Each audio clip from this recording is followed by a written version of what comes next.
On est devant la préfecture du Mans pour comment dirais-je, du fait qu'il n'y a aucun dialogue avec notre direction, nos élus et notre hiérarchie. On est là dans le but de rencontrer le président du département qui au jour d'aujourd'hui refuse de nous recevoir. Il nous propose de nous recevoir à la Ville Lépo à 10h. Nous, on lui demande d'être reçu à l'hôtel du département qui est quand même le bastion du département.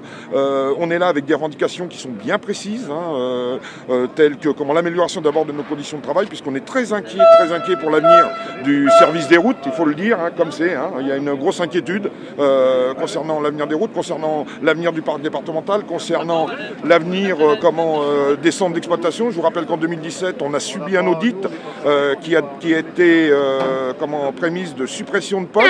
Aujourd'hui, clairement, aujourd'hui, je dirais, les répercussions que l'on subit, c'est les répercussions de cet audit, avec de plus en plus de précarité. Nous aussi, on est là aussi pour demander des embauches. Aujourd'hui, on a estimé qu'il manque, Alain, tu peux compléter ? Concernant les embauches, concernant le parc matériel, il nous faudrait à l'atelier et l'exploitation 11 agents. Et concernant les centres d'exploitation, communément appelés ATD, il en faudrait 8.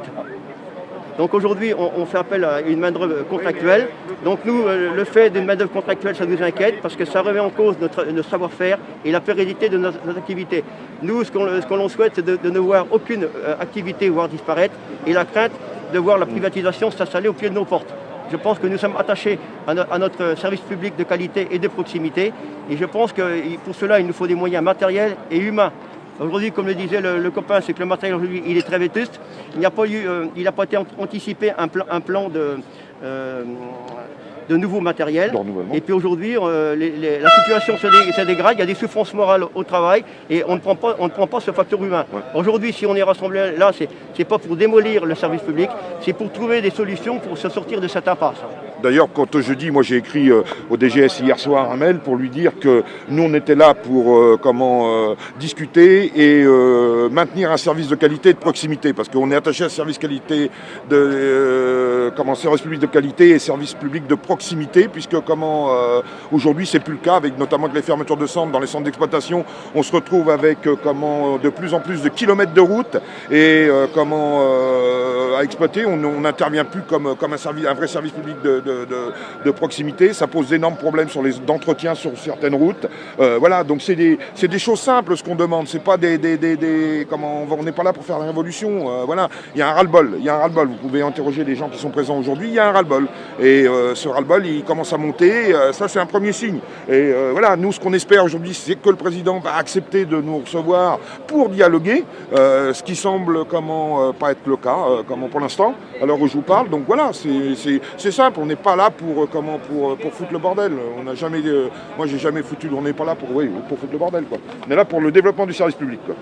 Oui, je voulais dire que le service public, là, les usagers sont attachés à un service public de qualité. Et comme par exemple, un exemple concret, le service public, c'est quelque chose qui coûte cher. C'est pas quelque chose qui dégage du bénéfice, bien évidemment, comme tout le monde le sait.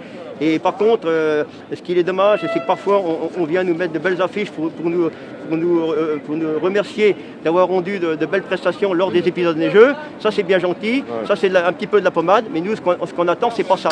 À nous, c'est une reconnaissance dans notre travail au quotidien. C'est ça qu'on demande. L'exemple, il est simple. Là, vous avez vu qu'il y a eu un épisode neigeux. Il y a des agents qui ont travaillé de 20h à 8h du matin sans s'arrêter. Des agents, du fait de manque de personnel, qui ont assuré seuls la conduite des camions. Là, on ne s'est pas occupé de respecter les règles le code du travail, parce que, comme vous savez aussi bien que moi, que dans le transport, au bout de 4 heures, les chauffeurs sont obligés de s'arrêter. Là, on a fait conduire les gars de 20h à 8h du matin, et où on refuse de leur payer, de leur donner une indemnité de repas de 17,50. Non, mais faut arrêter, quoi. C'est plein de petites choses comme ça qui font monter la sauce. Il y a aussi aujourd'hui ce qui se passe, il faut interroger nos collègues. Aujourd'hui, il y a ce qui se passe aussi sur les repas, les gars qui sont en déplacement du parc, parce que les gars sont en chantier toute l'année. Et actuellement, les gars mangent dans les camions et dans les véhicules de service. La collectivité refuse de signer la convention là, qu'il y a eu de mise en place avec entre la fédération du BTP et TP. On a demandé, les élus de l'opposition l'ont demandé aussi pour nous appuyer. Voilà, on en est là aujourd'hui, il y a un ras-le-bol, quoi.